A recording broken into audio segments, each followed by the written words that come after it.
L'extraterrestre le plus terrifiant du cinéma n'aurait probablement jamais vu le jour sans Dali. Le xénomorphe, l'alien d'Alien, a été imaginé par un peintre suisse, H.R. Giger, et c'est Dali qui l'a introduit dans le cinéma.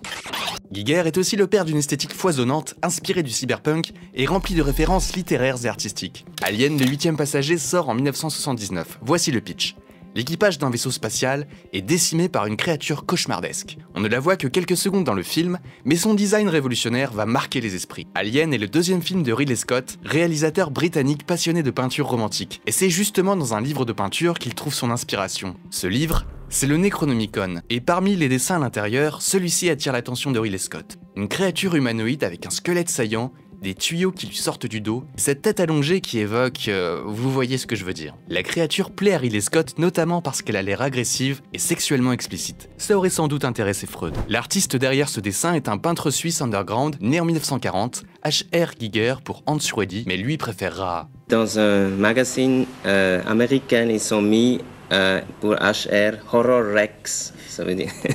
Le roi de l'horreur. Oui. Giger est passé par l'école des arts appliqués de Zurich et il a développé un univers graphique foisonnant et morbide, fait de constructions hybrides et de structures osseuses. Il raconte que quand il était enfant, son père avait ramené un crâne humain à la maison et que ça l'avait fasciné.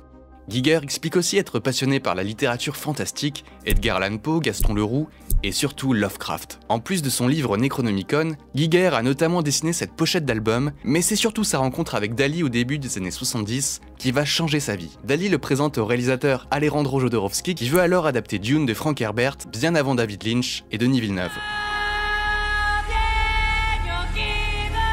Giger dessine des croquis préparatoires pour le projet complètement faux de Jodorowsky. Malgré l'avancée du travail, le film ne se fera pas faute de financement suffisant. Mais il permet à Giger de se faire repérer pour travailler sur le projet de film de science-fiction de Ridley Scott.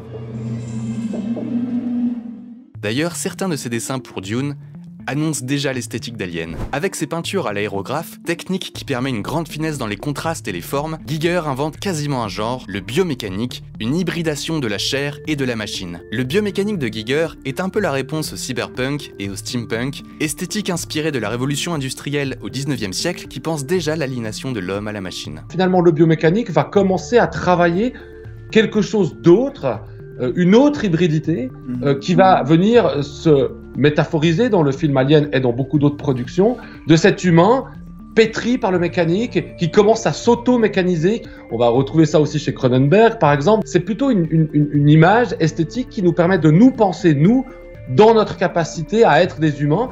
Giger met plusieurs mois à concevoir lui-même le costume du xénomorphe, qui sera joué par un acteur nigérian de 2,18 m.